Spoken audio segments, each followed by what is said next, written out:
Hey, good afternoon.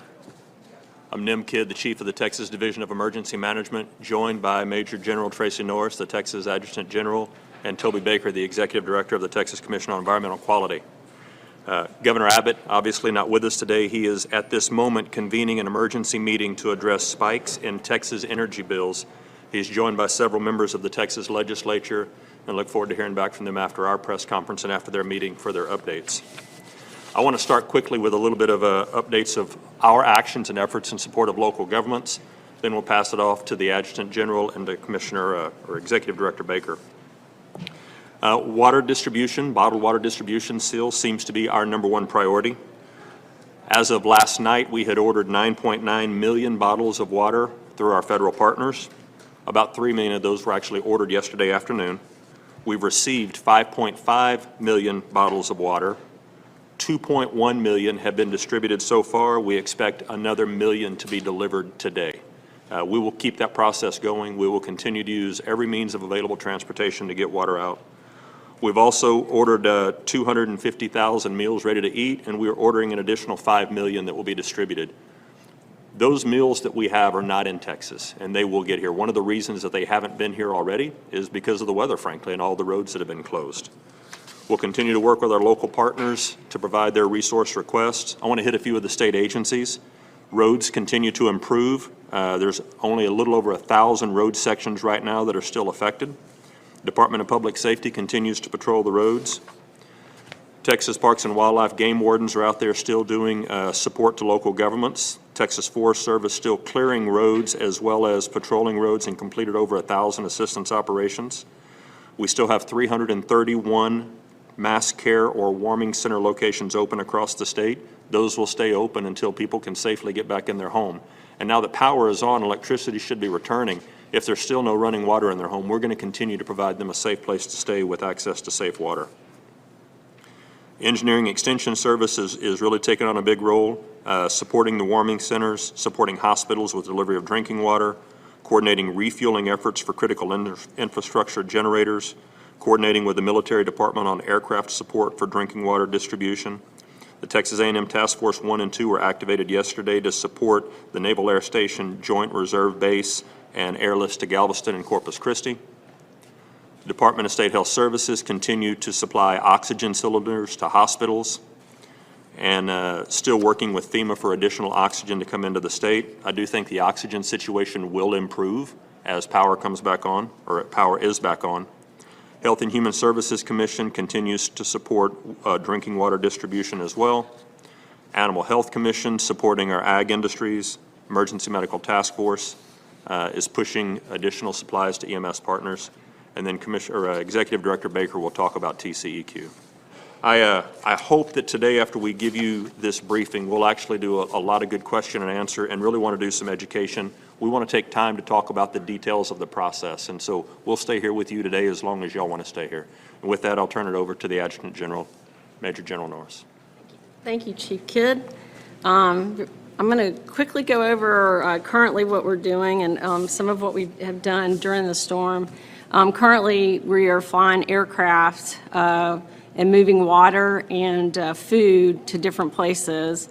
And we're moving a lot quickly when I say that. We have 2 C-130s out of Fort Worth. They're doing 4 flights a day. And we have 2 C-17s from the Air Force that are also doing 4 flights a day. And today I talked to the Adjutant General of North Carolina Guard, and they're going to work to bring us another C-17 to continue moving water and food.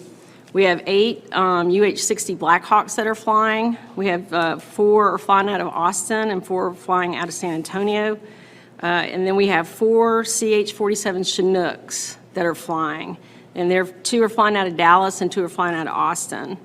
And once these flights are made, water and food to the different areas as the requests are come in and prioritized through the State Operations Center. We're also working with local officials on the ground that if they need LMTVs or transportation assets, we're getting those transportation assets there where they can move those commodities off the aircraft. And right now we have over 100 aviators and maintenance out. Army and Air Guard are doing that mission. Before the storm, we had 7 winter weather packages and that's Humvees, LMTVs, and wreckers. Everybody knows what a Humvee is. An LMTV is the light, medium tactical vehicle with the flatbed, be able to move commodities around. They were on before the storm, and they worked in Austin, Abilene, Amarillo, Dallas, Fort Worth, Wichita Falls, Waco, and Taylor. And they did things. They supported DPS as far as pulling people off the road. Also, they were transporting key personnel. They were actually going to their home and getting them and taking them to their job. So it was very essential for them to be there. Also, they also transported people to warming centers, especially in Abilene and in Waco and Dallas. And those individuals were out before the storm. We also had soldiers pre-positioned for the warming centers. I know you've heard the governor and Chief Kidd talk about that. Over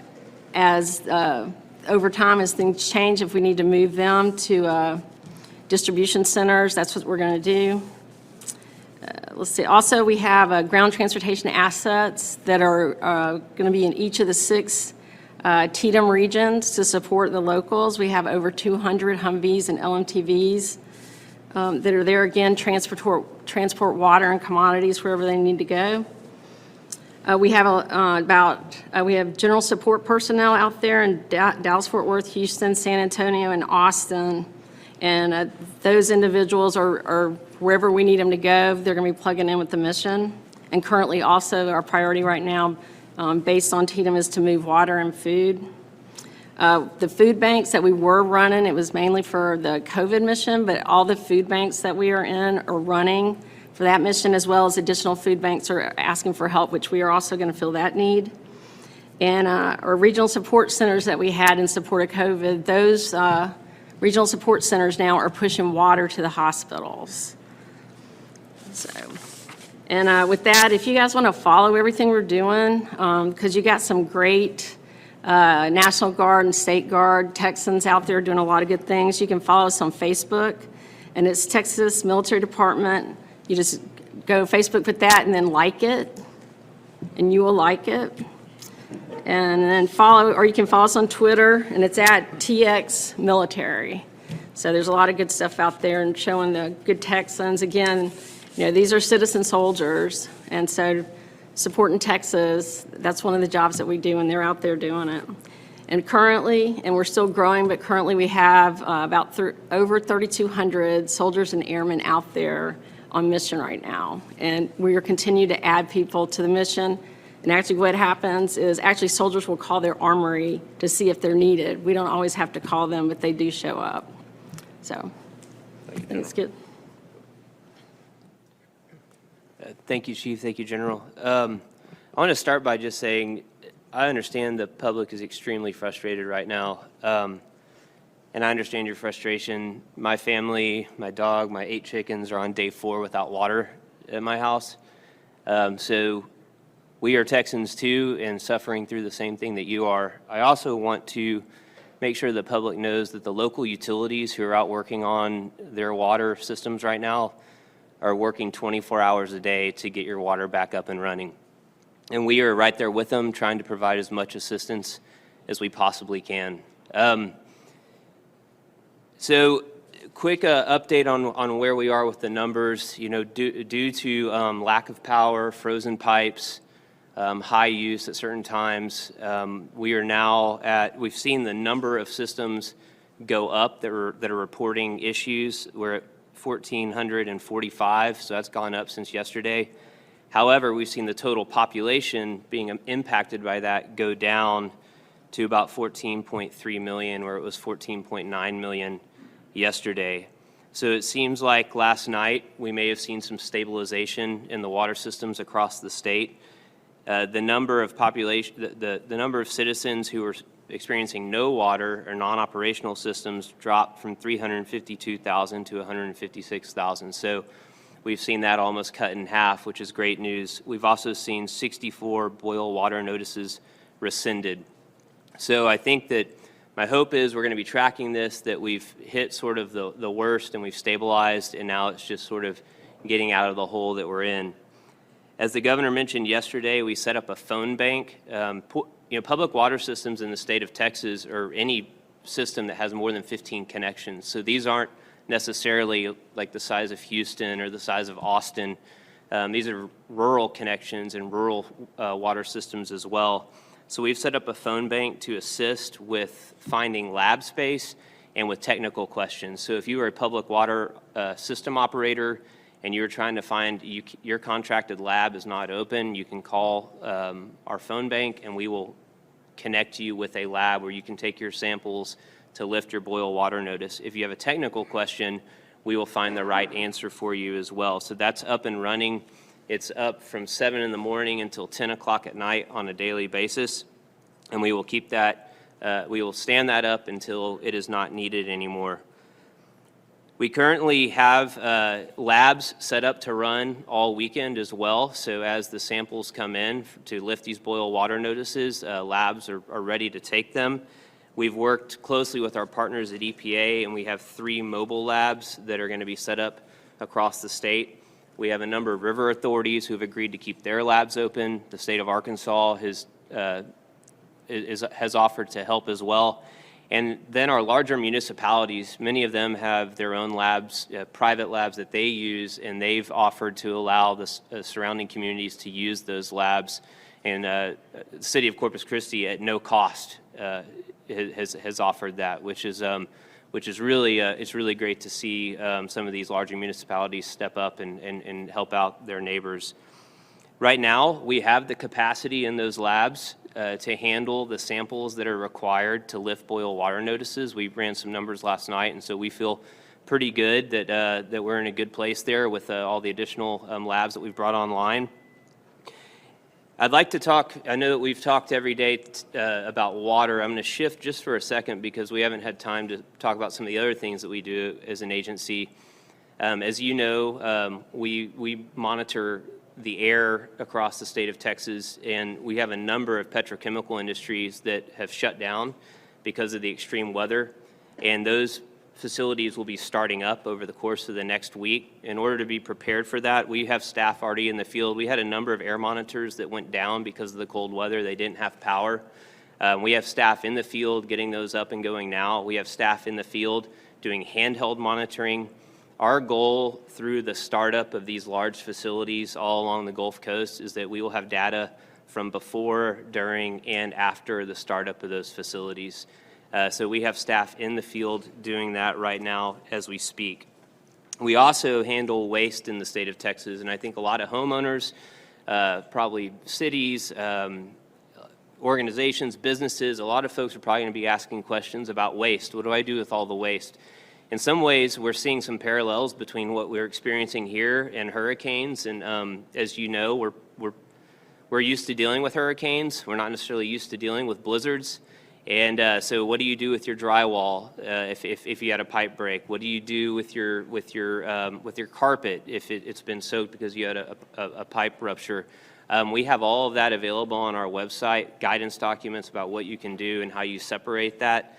It's at tceq.texas.gov, and if you have questions, you can go there. We have an incident page that you can follow, and we have everything there that you need. With that, Chief, that concludes my update, and I'm happy to take questions. Great. So thank you all, and again, we'll stay here with you as long as you want. And for a little bit of order, if you don't mind, if we can just start, and we'll work our way back and forth going through questions.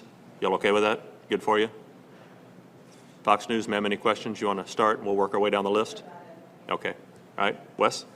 Thanks, Chief. I want to ask about adding more counties to the disaster declaration. Is there any effort at the state level to try and get more Texas counties added? Some areas were impacted in different ways, not necessarily the same way. And so I'm wondering what the status of those other counties. Yeah, Wes, thank you for opening that up so we can explain that.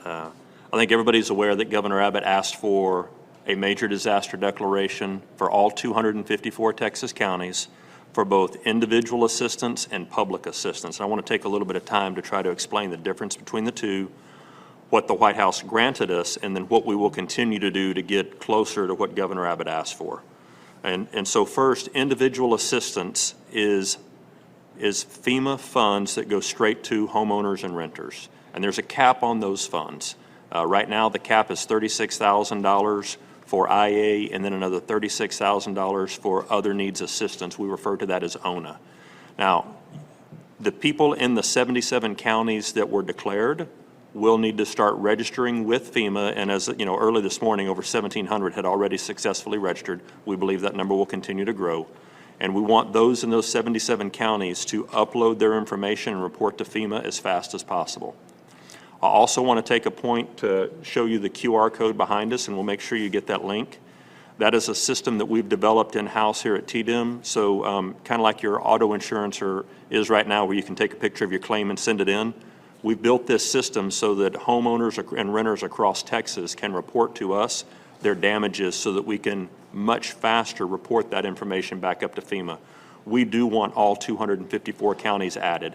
I think also if you look at the other screen there to the right, you'll see the cold temperatures and then the hours of time we were below freezing.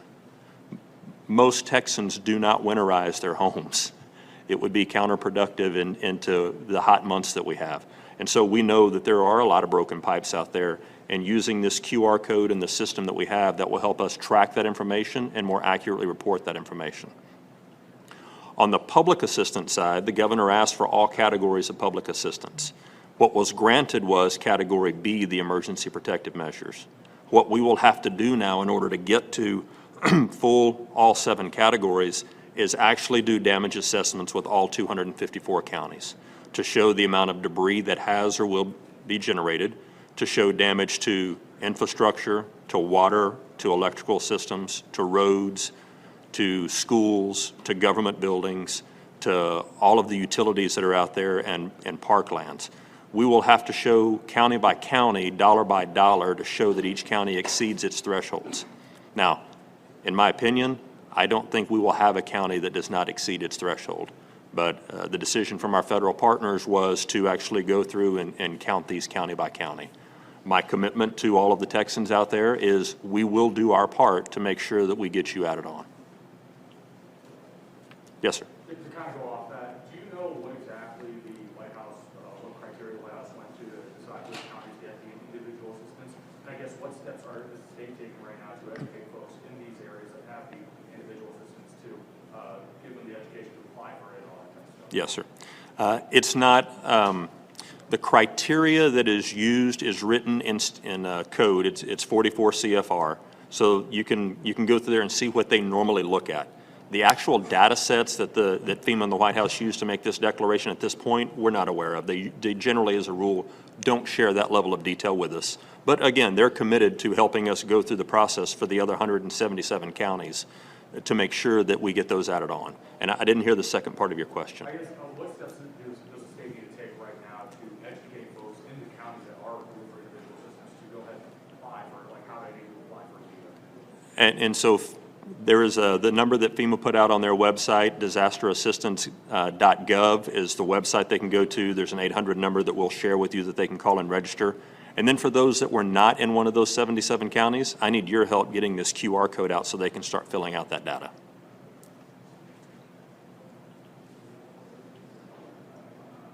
Go ahead, Wes. I'll go back around. From a timeline perspective, we're talking about getting a request for water for a blanket or a generator, probably not a blanket, but what is the timeline for when someone submits the request for that supply like water to getting it into the hands of the person who needs it? Yeah, that's an important question, but there's no consistent answer to it. And the reason is because the geographic expanse of our state, coming from one location and then road conditions. I mean, ideally, we would have it there within minutes to hours. I don't think that's the norm. And this is something that I hope that we take as a lesson learned from this as we start getting our way out of this, is we do think there need to be more locations across the state at the local level and the state level of where resources are staged or stored before the event. I mean, bluntly, we have very limited supply at the local government level of cities that just have warehouses full of bottled water that are owned by the city, or that have meals ready to eat that are owned by the local government. They usually don't exist. We rely on the private sector for our everyday needs. We had a small amount, and I don't know the number off the top of my head, of water that we had already had moved out across the state because of supporting COVID missions, and we distributed that water as fast and safe as we could. Again, working with our federal partners who do keep the stockpile of water and MREs, which frankly is a challenge to keep it fresh and not have it go stale, right? The water does go bad, the MREs do have a shelf life to them. So that constant turning is a challenge that we will continue to face going forward. We just all, as a local government and state and as a nation, are going to have to get a lot better. It's no different, Wes, than when we saw the pandemic hit and the Strategic National Stockpile had expired PPE in it. I mean, we as a nation have got to get better at doing this, and it's got to start at the local level. Yes, sir. How are you ensuring communities hit hardest by some of these water outages are going to be prioritizing getting this water distribution? So we are working filling as many gaps as we can right now, and really it's hard to find a part of the state that's not impacted by a water distribution system. And so we're moving, we flew water yesterday and the day before yesterday because the roads were still too iced up. So it might not have been then a point of, were they the ones that were most in need of water, or were they the ones that I could get water to first? And again, we'll be at the point of over 3 million bottles distributed by the end of the day today, with many more coming. I mean, I drove around a little bit today. Grocery stores are packed. Drive-through fast food lines are packed. I mean, so the supply chain is full. It's going to continue to improve, and we will continue to support all the bottled water needs that we can get our hands on. Yes, ma'am.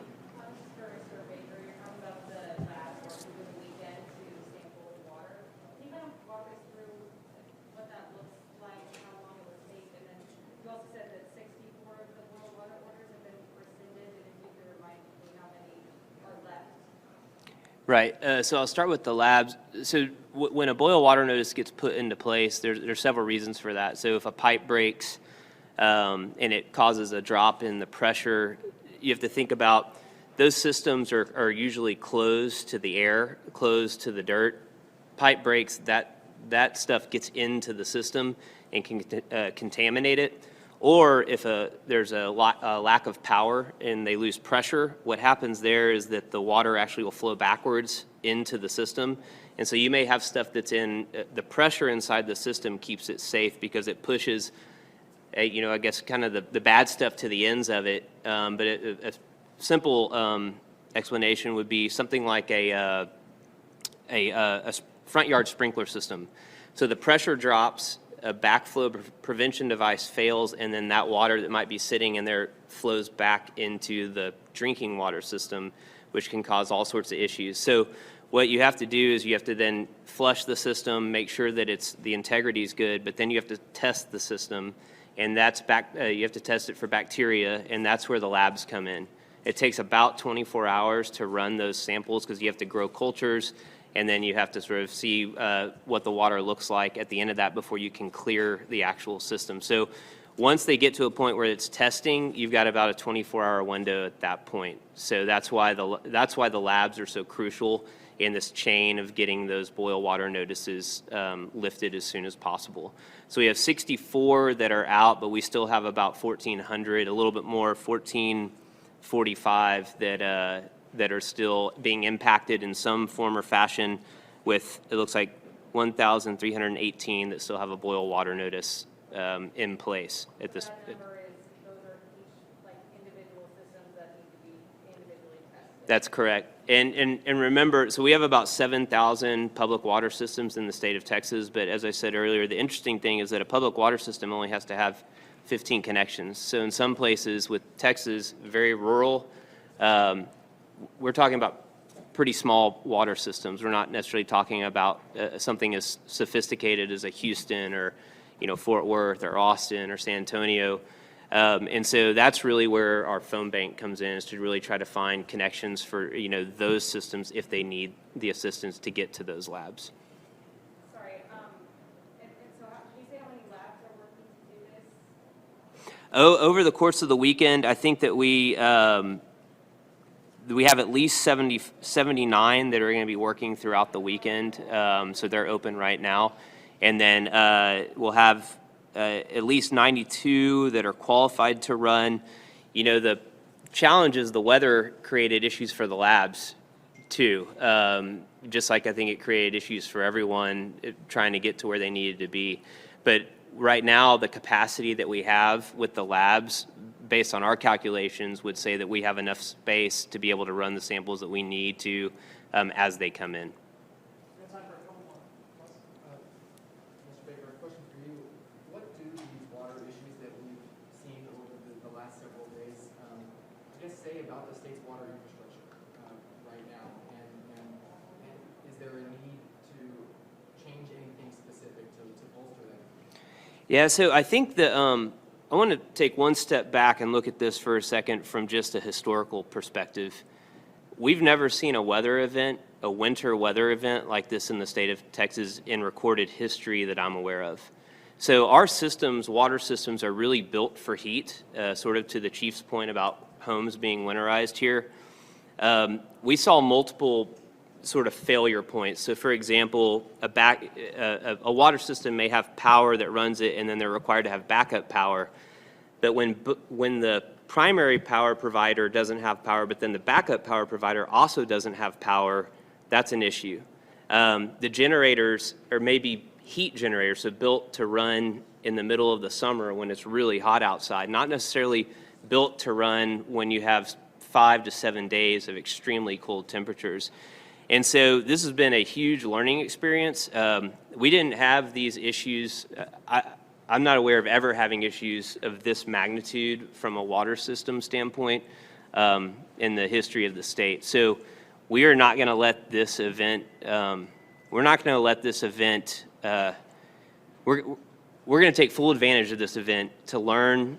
We're going to do a full review of all of the regulations that we have in place. You know, these water systems operate under a mix of federal and state regulations, and we're going to do a full review of those regulations to see where it makes sense to maybe harden that infrastructure a little bit. In some cases, it's just hard. So for example, some cities, those pipes maybe aren't buried deep enough, you know, and so that's why you see all the water main breaks. And that's just a function of we're not the Northeast. We're not Minnesota. And so, but we are going to be taking a hard look at all of those regulations to see where it makes sense to harden that infrastructure. So if this happens again in our lifetime, we will be prepared for it. Follow up on that. I know right now the focus right now is recovery, but at what point do you start kind of that process of kind of reviewing what went wrong and how to fix it in the future? What point do you start? We already have that. We're already starting that list right now. You know, so as we're doing our, you know, I've got 2 daily briefings a day with my staff. As we do that, we put down markers and sort of say that's a marker. Put it down. We're going to come back to that and make that part of this review process. And so this will be an ongoing process. It's not going to be quick. You know, it is going to involve the local municipalities, especially our large and our rural water providers, because they're the ones running these systems. And so we need to have them at the table too to say, hey, what worked, what didn't work, where could we get this, where could we do this better? And so I think as I envision it going forward, some sort of task force with us, local municipalities, rural water providers, where we all sit down and say what makes sense and how do we make sure it doesn't happen again. Chief, quick question for you about alerting capability. Does TDEM or the state as a whole have a way to blast out notification alerts or any kind of disaster alert to Texans, or would you rather leave that to the individual entities, the local leaders? Yep. So the first part of the answer to the question is we have access to emergency notification systems. And I want to pause there. I'll tell you several times, just last legislative session, House Bill 34 and Senate Bill 2352 were titled Statewide Disaster Alert Systems. They never made it to the governor's desk. The reason for that, Wes, is all disasters are local. That's our national mantra. That's how we plan, that's how we train, that's how we exercise. And every time that one of these bills comes forward, the local governments realize and the citizens realize information is best shared by those closest to the problem. And so what we don't want is me sitting here in Austin being the person responsible for alerting Amarillo and El Paso and Brownsville and Beaumont, because their local elected officials are much closer to the problem and have much better information than we do. I can tell you, every one of the 254 counties and every one of the 1,216 cities is covered by multiple reverse 911, code red, Everbridge, you name the name, of emergency reverse alerting system. They're done at the utility level, they're done at the local government level, they're done at the school district level, and many of us got messages like that from our utility providers and our local governments. The emergency alert system was designed for use by the president back in the, excuse me, the 80s when it was designed. So the thing about communication and about alerting the public, it does need to be at the level that is closest to the problem. And remember also under state law, a mayor and a county judge are the only ones that can mandate an evacuation. The idea by having it that those people closest to whatever the problem is make the decision means usually a better decision is made. And that coordination amongst those entities is key. And so are there systems in place? Yes. Did every local government take advantage of or use those systems? No. Yes, ma'am. You talked about bringing support in from other states. Are you able to tell us which states those are or how many? And I'm sorry I missed that. I will get an actual readout of that for you. Seth will give you that. But right now, I believe Florida's sending in an incident management team to help. I've had calls from California, Idaho, all of our surrounding states. I mean, we go and help them during disaster. They want to come and help us. One of the challenges in getting him here earlier has been the weather, as we've been impacted by it. But I do know that we'll see out-of-state responders coming here within this week to be able to help us out. But we'll get you the list of those states. Hey. I do have a quick question from a personnel standpoint, how has the weather impacted the COVID mission? I mean, I understand that most of, some aspects of that mission come to a halt when no one's coming out to get a vaccine or a test, but from an overall standpoint, can you touch on that a little bit? So as far as what the Guard is doing for the COVID mission, a lot of like our vaccine teams and all that have been stood up, they were kept in because they're in vans. Ice on a road is not good for a van, civilian vans.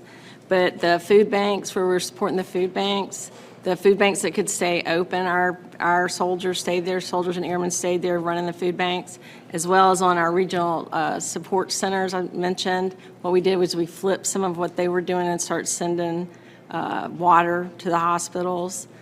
So it just the roads were the thing that slowed us down, the roads and the electricity, and we're back on it as soon as we can move to where we need to be.